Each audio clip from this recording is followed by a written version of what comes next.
Nakakita ako ng napaka-aesthetic. Hindi siya tumutulo. Napaka-safe ng ating inumin.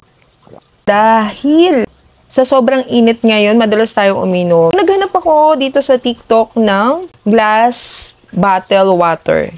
Kasi alam naman natin na mas safe ang glass na lagyan ng mga tubig. Kasi hindi to nagre-release ng kahit anong chemicals na pwedeng humalo sa ating iniinom. Napaka-aesthetic na glass water bottle. Tingnan nyo naman, oh. Meron pa siya dyan pa level. Level o label? So pareho. Level ng water, tsaka may label, diba?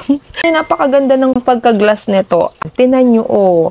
Makapal siya. Gandahan nito, may takip. Kaya kahit anong laman ng ating ref, lalo na ngayon, nagbibili tayo ng prutas. So, kung meron tayo water bottle sa ating ref pero walang takip, pwedeng pumasok yung amoy or yung nagkakaroon ng lasa, di ba? Yung tubig na nasa ref. So, ito, meron siyang takip. So, ang maganda dito, ayan, hindi siya tumutulo. Napaka-safe, no? Kasi meron siyang, ayan, meron siyang parang pinaka-rubber dun sa loob. Tingnan nyo guys, hindi siya tumutulo. Napaka-safe na ang ating lagayan ng mga tubig sa ref ay glass. Sobra kaysa sa plastic, di ba? So, ang plastic kasi, alam natin na kapag produce o nagre-release ng chemicals na pwede nating mainom dahil humahalo sa tubig. So guys, napakaganda ng bote na to.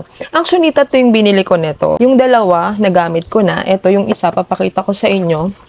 Nasa box pa. Dumating to ng sobrang safe, naka-bubble wrap, sobrang tight. Di sana, hindi ko na napakita sa inyo guys. Sana basag-basag na siya. So ayan, so, buong-buo siya dumating. 500 ml to. So napakaganda niya guys. Tingnan niyo, ito yung takip niya oh. So di ba? Sobrang tight oh. Ayan guys oh. Aminin natin, talaga namang mas masarap uminom sa glass water bottle kaysa sa mga plastic, di ba guys? Napaka-safe ng ating tubig dito, ng ating inumin. Dahil it won't release any chemical. Kasi nga, glass material. O, yun ang pinakamaganda, no? So, kung gusto nyo rin to, guys, ilalagay ko sa yellow basket.